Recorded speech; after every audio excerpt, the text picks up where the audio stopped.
صلی اللہ تعالی علیہ وآلہ وصحبہ وبارک وسلم۔ تو ناظرین، حسن انتخاب، شان مصطفی اور رب العزت جل شانہ کے برگزیدہ رسول، تاجدار عرب و عجم، شفیع معظم، رحمت عالم، نبی اکرم صلی اللہ تعالی علیہ وآلہ وسلم کا شجرہ شریف اور اعلیٰ ترین نسب کے بارے میں سنا، تو آج ہم تذکرہ کریں گے حضور نبی اکرم رسول محترم صلی اللہ تعالی علیہ وآلہ وسلم کے آباء و اجداد کا۔ تو حضور نبی کریم رسول محترم صلی اللہ تعالی علیہ وآلہ وسلم کے آباء کرام میں ابو الانبیاء حضرت سیدنا ابراہیم علیہ السلام اور ان کے لخت جگر حضرت اسماعیل علیہ السلام، جو حضور نبی کریم رؤوف الرحیم علیہ تسلیم کے جد اطہر ہیں۔ پہلے ان دونوں بزرگوں کا ذکر مبارک کیا جائے گا،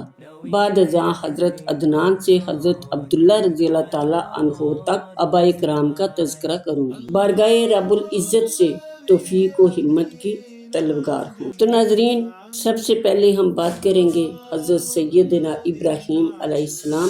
تو ناظرین، علامہ ابن خلدون نے حضرت ابراہیم علیہ السلام کا نسب یوں درج کیا ہے کہ حضرت ابراہیم علیہ السلام بن آزر، جسے تارے یا تارخ بھی کہتے ہیں۔ اکثر علماء کرام ثابت فرماتے ہیں کہ آزر اور تارخ دو الگ شخصیات ہیں۔ ان میں آزر حضرت ابراہیم علیہ السلام کا چچا تھا، جسے مجازاً باپ کہا گیا، جبکہ آپ کے والد کا نام تارخ تھا اور یہ بت پرست نہ تھا۔ اس کی وفات حضرت ابراہیم علیہ السلام کی ولادت سے پہلے ہو گئی تھی، اس لیے آپ کی پرورش آزر نے کی، باقی اللہ بہتر جاننے والا ہے۔ تو جو ابن خلدون بن حضرت ابراہیم علیہ السلام نے لکھا ہے، حضرت ابراہیم علیہ السلام بن آزر، جسے تارے یا تاروح کہتے ہیں، بن ناور، بن ساروح یا شاروغ یا اشرغ یا شوروخ، یعنی تلفظ میں اختلاف، بن ارغو، بن فالغ یا فالسغ، بن عمر یا غمبر، بن شالخ یا شیلخ، بن ارخشند، بن سالم، بن حضرت نوح علیہ السلام۔ امام طبری رحمۃ اللہ علیہ فرماتے ہیں کہ شالخ اور ارخشند کے درمیان ایک پشت اور گزری ہے، جس کا نام کینن تھا۔ چونکہ یہ جادوگر تھا اور خدائی دعویٰ کرتا تھا، اس لیے تورات نے اس کا ذکر نہیں کیا۔ علامہ ابن اعظم کہتے ہیں کہ فالخ اور عامر کے درمیان بھی ایک نام ترک ہو گیا، جو کہ ملک سیدہ کے نام سے مشہور تھا۔ اللہ بہتر جاننے والا ہے۔ حضرت ابراہیم علیہ السلام کی ولادت باسعادت نمرود، کنعان بن کوش بن عام بن حضرت نوح علیہ السلام کے عہد سلطنت میں ہوئی۔ ابن خلدون میں ہے کہ اولاد عام بن نوح میں سب سے پہلے جس نے حکومت و سلطنت کی بنیاد ڈالی وہ کنعان بن کوش بن عام بن نوح تھا۔ اس کے مرنے کے بعد اس کا بیٹا نمرود تخت حکومت پر بیٹھا۔ اس کی سلطنت بڑی وسیع تھی اور اس نے اکثر ممورات عالم پر قبضہ کر لیا تھا۔ اس کی عمر بھی کافی لمبی ہوئی۔ بنی عام میں یہ پہلا شخص ہے جس نے ستارہ پرستی اور بت پرستی اختیار کی۔ اسی کی دیکھا دیکھی عام بن نوح کے بھائی سام بن نوح کی اولاد بھی بت پرستی کی طرف مائل ہو گئی۔ تورات کے مطابق تاروح کے 3 بیٹے تھے، یعنی ابراہیم، ناہور، ناران۔ مؤخر الذکر حاران اپنے باپ کی زندگی میں ایک بیٹا لوط چھوڑ کر مر گیا۔ اس روایت کے مطابق حضرت لوط علیہ السلام حضرت ابراہیم علیہ السلام کے بھتیجے ہیں۔ امت السلف کے نزدیک جب نمرود نے خدائی دعویٰ کر رکھا تھا اور لوگوں کو اپنی عبادت کی دعوت دیتا تھا، اسی دوران اس کے درباری کاہنوں نے بتایا کہ عنقریب ایک ایسا شخص پیدا ہوگا جو دین شاہی کا مخالف ہوگا اور بتوں کو توڑ ڈالے گا۔ بعض مورخین کے نزدیک کاہنوں نے نمرود کے ایک خواب کی یہ تعبیر بتائی تھی۔ یہ سن کر نمرود نے تمام لڑکوں کے قتل کا حکم دے دیا، چنانچہ بہت سے بچے ذبح کر دیے گئے اور لاتعداد عورتوں کے حمل ضائع کر دیے گئے، مگر اللہ رب العزت جل شانہ ہر چیز پر قادر ہے۔ اس کی گرفت سے فرار ہونا ناممکن ہے۔ جب بچوں کا قتل عام جاری تھا، اسی دوران حضرت ابراہیم علیہ السلام اپنی والدہ ماجدہ کے شقہ میں انور میں تشریف لے گئے اور مدت معینہ کے بعد آپ کی والدہ نے شہر سے دور ایک غار میں آپ کو جنم دیا۔ بعض کہتے ہیں کہ آزر کو بھی آپ کی ولادت کا علم تھا، لیکن اس نے نمرود کے خوف سے اس واقعہ کو چھپایا۔ حضرت ابراہیم علیہ السلام کی والدہ ماجدہ آپ کو دیکھنے کے لیے اکثر غار میں جاتی اور دودھ پلا کر واپس آ جاتی۔ آپ ایک دن میں اس قدر بڑھتے تھے جس قدر عام بچے ایک ماہ میں بڑھتے ہیں، چنانچہ بہت ہی تھوڑے عرصے میں جوانی کے قریب پہنچ گئے۔ اسی غار میں ایک دن حضرت ابراہیم نے اپنی والدہ ماجدہ سے پوچھا کہ تمہارا رب یعنی پالنے والا کون ہے؟ والدہ نے جواب دیا کہ تمہارا باپ۔ پھر آپ نے پوچھا اس سے کون پالتا ہے؟ والدہ نے کہا نمرود۔ آپ نے فرمایا تو اچھا نمرود کا رب کون ہے؟ یہ سن کر والدہ خاموش ہو گئی اور سمجھ گئی کہ یہی وہ مولود مسعود ہے جو نمرود کی خدائی کے پرخچے اڑائے گا۔ اس گفتگو کا ذکر کسی سے بھی نہ کیا۔ تو ایک رات حضرت آزر آپ کو غار سے بستی کی طرف لے کر روانہ ہوا تو آپ نے جانب مغرب ایک نہایت روشن ستارہ کو دیکھا اور فرمایا ھذا ربی، یعنی یہ میرا رب ہے۔ لیکن بستی تک پہنچتے پہنچتے جب وہ نظروں سے اوجھل ہو گیا تو آپ نے فوراً کہا میں چھپ جانے والوں کو دوست نہیں رکھتا۔ پھر جب چاند نکلا تو فرمایا ھذا ربی، یہ ہے میرا رب۔ لیکن سورج کی آمد سے قبل جب اس کی روشنی بھی جاتی رہی تو فرمانے لگے اگر میرا رب مجھ کو ہدایت نہ فرماتا تو ضرور میں بھی اس گمراہ قوم سے ہو جاتا۔ سورہ انعام آیت نمبر 78۔ اس کے بعد سورہ انعام ہی کی ایک اور آیت 79 تا 80 میں فرمایا پھر جب سورج کو جگمگاتے ہوئے دیکھا تو فرمایا یہ ہے میرا رب کہ یہ بڑا ہے۔ لیکن جب شام کو وہ بھی غروب ہو گیا تو فرمایا اے میری قوم میں بیزار ہوں ان چیزوں سے جن کو اللہ تعالیٰ کا شریک ٹھہراتے ہو۔ بے شک میں نے یکسو ہو کر اپنا رخ اس رب ذوالجلال کی طرف کر لیا جس نے زمین و آسمان کو پیدا فرمایا اور میں مشرکین میں سے نہیں ہوں۔ سورہ انعام مفہوم آیات 78 تا 80۔ چونکہ آپ کی قوم پتھروں کے بنائے بتوں اور نمرود کے علاوہ چاند، سورج اور ستاروں کو بھی پوجا کرتی تھی، اس لیے آپ نے بڑے اعلیٰ انداز میں دلائل قاہرہ کے ساتھ ان معبودان باطلہ پر چوٹ۔ حضرت ابراہیم علیہ السلام نے اس گمراہ قوم کے دیگر جھوٹے خداؤں یعنی بتوں اور نمرود کے ساتھ کیسا سلوک کیا اور کیسا حکیمانہ انداز اختیار فرمایا وہ انشاءاللہ میں آپ کو بعد میں بتاؤں گی۔ اس جگہ یہ بتانا مقصد ہے کہ بعض کم فہم لوگ اعتراض کرتے ہیں کہ حضرت ابراہیم علیہ السلام نے سورج، چاند، ستاروں کو رب کہہ کر معاذ اللہ تعالی شرک کیا ہے، حالانکہ یہ ان کی کم فہمی ہے۔ تو یہ ہے کہ حضرت ابراہیم علیہ السلام نے ایک دانا طبیب کی طرح قوم کے بیمار ذہنوں کا اس قدر پر اثر دل نشین، سادہ مگر ناقابل تردید انداز میں علاج فرمایا کہ یہ آپ ہی کا حصہ ہے، یعنی خود ہی سوال پیدا فرمایا اور خود ہی مشقت جواب دیا۔ رب ذوالجلال نے ارشاد فرمایا سورہ انعام آیت نمبر 84 ترجمہ یہ ہماری دلیل تھی جو ہم نے ابراہیم علیہ السلام کو ان کی قوم کے مقابلہ میں عطا فرمائی اور جسے ہم چاہتے ہیں اس کے درجات بلند فرما دیتے ہیں۔ بے شک آپ کا رب حکمت والا ہے، سب کچھ جاننے والا ہے۔ سبحان اللہ تعالی۔ تو ناظرین پتہ چلا کہ یہ سب اللہ تعالیٰ جل شانہ نے ہی ان کو سکھایا تھا، ورنہ ایک چھوٹی سی عمر کا بچہ اس قدر فہم و شعور کا مالک نہیں ہوتا۔ الغرض حضرت سیدنا ابراہیم علیہ السلام اب غار کی بجائے اپنے گھر تشریف رکھتے تھے۔ آزر جو کہ بت تراش تھا بت بنا کر حضرت ابراہیم علیہ السلام کو دیتا تاکہ آپ بازار میں فروخت کریں۔ آپ ان بتوں کو بازار لے جاتے، آپ جب بتوں کو دیکھتے تو کہتے اللہ اللہ، ان کفار کی آنکھوں پر پڑے جہالت کے پردوں نے ان کو کس قدر اندھا کر دیا تھا کہ اپنے ہاتھوں سے جیسا چاہتے بت گڑتے پھر اسے اپنا رب بنا لیتے، پھر اسی رب کو چند ٹکوں کے عوض بازار میں فروخت کر دیتے۔ آپ ان بتوں کو بازار لے جاتے اور اعلان فرماتے کون بے وقوف ان کو خریدے گا۔ جو نہ نقصان دے سکتے ہیں نہ نفع۔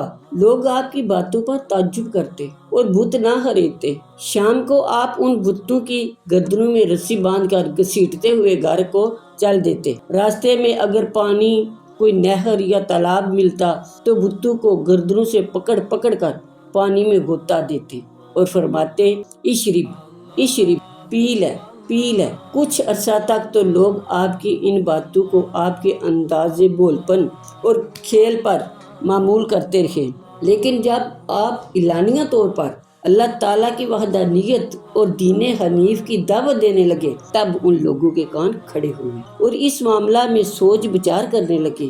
اس سلسلہ میں حضرت ابراہیم علیہ السلام اور آزر کے درمیان جو گفتگو ہوئی، اللہ تبارک و تعالیٰ نے پارہ نمبر 17 سورۃ الانبیاء کی آیت نمبر 51 تا 71 یعنی کہ 51 تا 71 میں اس کا مفصل ذکر فرمایا۔ حضرت ابراہیم علیہ السلام نے آزر اور قوم کے دیگر افراد کو فرمایا کہ یہ مورتیاں سی ہیں جن کو تم خدا بنائے بیٹھے ہو، ان کے خدا ہونے کی کیا دلیل ہے؟ یہ لوگ حضرت ابراہیم علیہ السلام کو کوئی مسکت جواب نہ دے سکے اور بکھلا کر بولے، بس ہم نے باپ دادا کو انہیں پوجتے ہوئے پایا، ان کی دیکھا دیکھی ہم بھی ان کو پوجنے لگے۔ یہ سن کر آپ نے فرمایا، بے شک تم بھی اور تمہارے باپ دادا بھی کھلم کھلا گمراہی میں تھے۔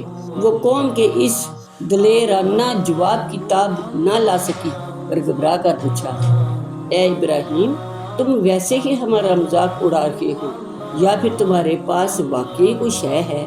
آپ نے فرمایا، میں تمہارا مذاق نہیں اڑا رہا، حقیقت یہ ہے کہ یہ بت رب نہیں بلکہ تمہارا رب تو وہ ہے جو زمین و آسمان کا رب ہے، جس نے ان کو پیدا فرمایا ہے، اور میں تمہارے سامنے اسی بات کی گواہی دیتا ہوں۔ آپ کی اس تقریر سے بظاہر تو وہ لوگ خاموش ہو گئے، مگر در پردہ اس فکر میں تھے کہ کسی طرح ابراہیم کے دل میں بتوں کی عظمت پیدا ہو جائے تاکہ اس کے خیالات بدل جائیں۔ دوسری طرف حضرت ابراہیم علیہ السلام اپنے طور پر پروگرام بنا رہے تھے کہ ان عقل کے اندھوں پر بتوں کی بے کسی و بے بسی و لاچاری کا اظہار اس انداز سے کریں کہ وہ خود ان کی بیچارگی و بے کسی کا اقرار کر لیں۔ یہ قوم سال میں ایک دن عید کا مناتی تھی۔ اس دن بڑے صنم قدہ کے تمام بتوں کو غسل دیا جاتا اور بتوں کو پرتکلف لباس پہنا کر ان کے سامنے انواع و اقسام کے کھانے چنے جاتے۔ پھر بن سور کر سب لوگ شہر سے دور ایک خاص جگہ جا کر عیاشی کرتے، شراب نوشی ہوتی، ناچ گانے ہوتے، پھر واپس جا کر صنم قدہ میں بتوں کے سامنے رکھے گئے کھانوں کو بطور تبرک کھاتے۔ چنانچہ ان لوگوں کا جب یہ دن آیا تو یہ حضرت ابراہیم علیہ السلام کے پاس آئے اور کہنے لگے، تم ہمارے بتوں کو حقیر سمجھتے تھے، آؤ آج ہم تم کو اپنے بتوں کی شان و شوکت دکھائیں اور پھر تم بھی ہمارے ساتھ شہر سے باہر جا کر عیش و عشرت کا لطف اٹھاؤ۔ ان کی گفتگو حضرت ابراہیم علیہ السلام کو سخت ناگوار گزری۔ بتوں اور فحاشی سے قوم کے والخانہ محبت آپ کے لیے ناقابل برداشت تھی۔ آپ نے ان کو حقیقت پر مبنی جواب دیا کہ تمہارے اس برے عقیدہ کی وجہ سے میری طبیعت سخت بے چین ہے۔ اپنے آپ ہی بولے، اللہ تعالیٰ کی قسم، اب تو میں تمہارے بتوں کا علاج کر کے ہی رکھوں گا۔ آپ کی اس گفتگو کو ایک دو آدمیوں نے سن بھی لیا مگر نظر انداز کر دیا۔ ان لوگوں کے چلے جانے کے بعد حضرت ابراہیم علیہ السلام بت خانہ میں گئے تو وہاں بڑی زینت و آرائش نظر آئی۔ ایک بڑا بت مرصع تخت پر رکھا ہوا تھا، اس کے چاروں طرف چھوٹے چھوٹے بت مناسب طریقوں سے سجائے ہوئے تھے اور سب کے سامنے عمدہ عمدہ کھانے سلیقے سے چنے ہوئے تھے۔ پہلے تو آپ نے بتوں سے فرمایا، تم کھاتے کیوں نہیں ہو؟ جب کوئی جواب نہ ملا تو انہیں ڈانٹ کر فرمایا، تم کو کیا ہو گیا ہے؟ تم بولتے کیوں نہیں ہو؟ بھلا بت کیا جواب دیتے؟ پھر آپ نے خود ہی فرمایا، اچھا تو اب میں تمہارا ستیہ ناش کرنے لگا ہوں، اگر بچ سکتے ہو تو بچ جاؤ۔ یہ فرماتے ہی آپ نے تیشہ اٹھایا اور پوری قوت سے بتوں کو توڑنا شروع کر دیا۔ بڑے بت کے سوا چھوٹے چھوٹے بتوں کو کرچی کرچی کرنے کے بعد تیشہ بڑے بت کے کندھے کے اوپر رکھ دیا اور چلے آئے۔ جب وہ لوگ عیدگاہ سے واپس آئے تو برباد شدہ بت خانہ اور تباہ حال بتوں کو دیکھ کر ان کی چیخیں نکل گئی۔ وہ کہہ رہے تھے، ہائے ہمارے خداؤں کے ساتھ یہ ظلم کون کر گیا، ہائے ہمارے خداؤں کے ساتھ یہ ظلم کون کر گیا۔ ان میں سے ہی کسی نے گواہی دی کہ ابراہیم نامی نوجوان کہہ رہا تھا کہ میں ان کا علاج کروں گا، ہو سکتا ہے یہ کام اسی کا ہو۔ چنانچہ نمرود کے پاس آپ کی شکایت کی گئی تو نمرود نے آپ کی گرفتاری کا حکم دیا۔ دربار نمرود میں حاضری کا طریقہ تھا کہ جو بھی جاتا نمرود کو سجدہ کرتا۔ جب سیدنا ابراہیم علیہ السلام کو پیش کیا گیا تو آپ نے سجدہ نہ کیا تو نمرود کو اپنی اس توہین پر سخت غصہ آیا اور بولا، تم نے مجھے سجدہ کیوں نہیں؟ آپ نے فرمایا، میں صرف اپنے رب تعالیٰ کو سجدہ کرتا ہوں۔ نمرود چلا کر بولا، رب تو میں ہوں۔ آپ نے فرمایا، نہیں، سورہ بقر میں آتا ہے، میرا رب وہ ہے جو زندہ کرتا ہے اور مارتا ہے۔ نمرود بولا، یہ کام تو میں بھی کرتا ہوں۔ یہ کہہ کر 2 واجب القتل مردوں کو بلایا، ان میں سے ایک کو قتل کر دیا اور دوسرے کو چھوڑ دیا۔ پھر بولا، دیکھا، میں نے ایک کو مار دیا اور دوسرے کو زندہ رکھا۔ حضرت ابراہیم علیہ السلام نے اس کی جہالت کو دیکھ کر دوسری دلیل دی اور فرمایا، سورہ بقرہ آیت نمبر 258، یعنی میرا پروردگار تو سورج کو مشرق سے طلوع فرماتا ہے، تو اسے مغرب سے طلوع کر کے دکھا۔ اس بھرپور وار سے کافر کے ہوش کے طوطے اڑ گئے، وہ مبہوت و لاجواب ہو گیا۔ پھر تھوڑی دیر بعد بات کو ٹالنے کے انداز میں بولا، اے ابراہیم علیہ السلام، سورہ انبیاء آیت نمبر 62، اے ابراہیم علیہ السلام، ہمارے خداؤں کے ساتھ یہ سلوک تم نے کیا کیا؟ آپ نے انکار یا اقرار کرنے کی بجائے اس کا مذاق اڑاتے ہوئے فرمایا، بلکہ یہ کام تو ان کے بڑے نے کیا ہوا ہوگا، ان بتوں سے ہی پوچھ لو اگر وہ بولتے ہیں۔ خدائی کا دعویٰ کرنے والے اس مغرور شخص کو بڑے دربار میں شاید آج پہلی مرتبہ اس قدر ذلت و رسوائی اٹھانا پڑی تھی کہ بات بات پر لاجواب ہو رہا تھا، جبکہ دشمنوں میں گرے حضرت ابراہیم علیہ السلام نہایت استقامت اور بہادری سے گفتگو فرما رہے تھے۔ آپ علیہ السلام کے جواب لاجواب سے پورے دربار میں سناٹا طاری تھا۔ بالآخر اپنی ندامت کو چھپاتے ہوئے نمرود یا درباری بولے، سورہ انبیاء کی آیت نمبر 35 میں آتا ہے، اے ابراہیم، بے شک تم بھی جانتے ہو کہ یہ بت بولتے ہی نہیں۔ حضرت ابراہیم علیہ السلام یہی تو ان کی زبانی سے اقرار کروانا چاہتے تھے، ان کی زبان سے سننا چاہتے تھے کہ بت بے بس اور مجبور ہیں کہ یہ تو بول تک بھی نہیں سکتے۔ جب قوم نے اپنی زبان سے اس کا اقرار کر لیا تو آپ نے گرجدار آواز میں فرمایا، سورۃ الانبیاء کی آیت نمبر 67، جس کا ترجمہ، تو کیا پھر تم اللہ تعالیٰ کے مقابلے میں ان کو پوجتے ہو جو تم کو نفع پہنچا سکے نہ نقصان؟ تف ہے تم پر بھی اور ان پر بھی جنہیں تم اللہ تعالیٰ کے سوا پوجتے ہو۔ کیا تمہیں عقل نہیں ہے؟ جب اس علمی مناظرہ میں نمرود اور اس کے ماننے والے بری طرح شکست کھا چکے تو بولے، سورۃ الانبیاء کی آیت نمبر 68 میں ہے، بولے یعنی اس ابراہیم علیہ السلام کو جلا دو اور کرو امداد اپنے خداؤں یعنی بتوں کی اگر تم کچھ کرنا چاہتے ہو۔ چنانچہ نمرود نے لکڑیاں جمع کرنے کا حکم دے دیا۔ غلط ترین قیاس یہ ہے کہ نمرود کی سلطنت میں شاید کوئی بھی ایسا فرد یا بشر نہیں تھا کہ جس نے لکڑیاں جمع کرنے میں حصہ نہ لیا۔ اس وجہ سے نہایت ہی قلیل مدت میں بے انتہا لکڑیاں جمع ہو، پھر ان میں آگ لگا دی گئی۔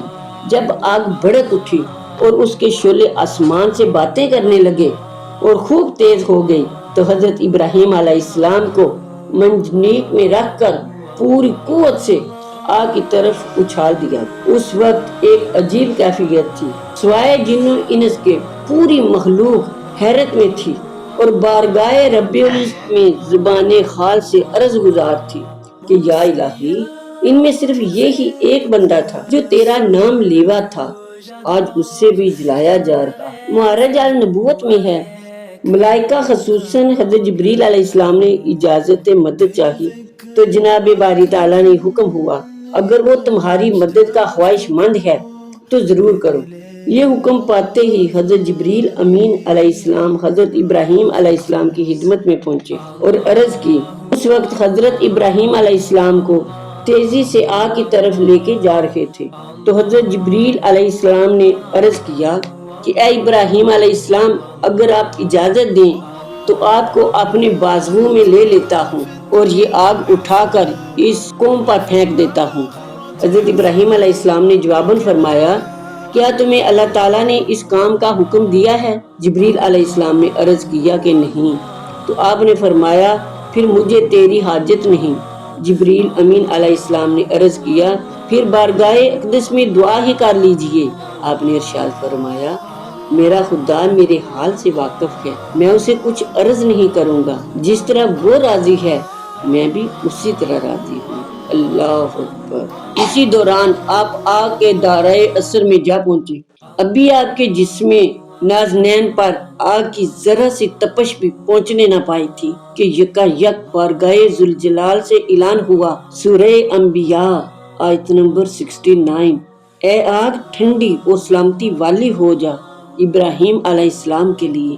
اللہ اکبر، اللہ اکبر، سبحان اللہ۔ یہ بڑکتی ہوئی آگ حضرت ابراہیم علیہ السلام کے لیے گلزار بنا دی گئی۔ سبحان اللہ۔ لوگوں کو اس کے غیظ و غضب سے بڑے لپکتے ہوئے شعلے نظر آ رہے تھے، مگر حضرت ابراہیم علیہ السلام ان ہی کے درمیان ایک خوبصورت باغ میں تخت عزت پر جلوہ فرما تھے۔ چند روز بعد ایک دن اپنے محل کی چھت پر نمرود ٹہل رہا تھا کہ اچانک اس کی نظر آتش کدہ پر پڑی۔ وہ ابراہیم علیہ السلام کو عین آگ کے درمیان اس قدر شان و شوکت سے بیٹھا دیکھ کر نہایت ہی متعجب ہوا اور پوری قوت سے چلا کر بولا، اے ابراہیم، تیرا خدا بہت ہی بڑا ہے، اس نے تجھے آگ سے بچا لیا، کیا اب تو اس آگ کے ڈھیر سے صحیح سلامت باہر آ سکتا ہے؟ آپ نے جواباً ارشاد فرمایا، ہاں۔ یہ کہہ کر آپ اٹھے اور نہایت اطمینان سے ہراما چلتے ہوئے آگ سے باہر تشریف لے آئے۔ اس واقعہ سے نمرود بہت متاثر ہوا اور کہنے لگا، اے ابراہیم، میں تیرے رب کے نام پر قربان کرنا چاہتا ہوں۔ حضرت ابراہیم علیہ السلام نے فرمایا کہ جب تک تو اس ذات واحد پر ایمان نہ لائے گا تیری قربانی قبول نہ ہوگی۔ نمرود نے از خود یا وزیران کے ورگلانے پر جواب دیا، یہ میری شان کے خلاف ہے کہ رب کی بجائے بندہ بنوں، لیکن قربانی ضرور دوں گا، قبول ہو یا نہ ہو۔ پھر اس نے 4000 گایوں کی قربانی دی اور آئندہ ابراہیم علیہ السلام کو کسی قسم کی تکلیف نہ دی۔ تو ناظرین، انشاءاللہ اگلی ایپیسوڈ میں ہم بات کریں گے حضرت ابراہیم علیہ السلام کی ہجرت کے بارے میں۔ انہوں نے ہجرت کی، کہاں کی، کس کے کہنے پر کی، تو پورے خاندان کے بارے میں جاننے کے لیے ہمارے ساتھ جڑے رہیے گا۔ میں اسی امید کے ساتھ آپ سے اجازت چاہوں گی کہ آپ کو میری آج کی ویڈیو پسند آئی ہوگی۔ اگر پسند آئی ہے اسے لائک کریں، شیئر کریں اور ساتھ لگے بیل آئیکن کو ضرور دبا دیں تاکہ میری ہر نئی آنے والی ویڈیو سب سے پہلے آپ تک پہنچ سکے۔ میں انہی الفاظ میں اجازت چاہوں گی، ملتے ہیں نیکسٹ ایک نئی ویڈیو میں۔ فی امان اللہ۔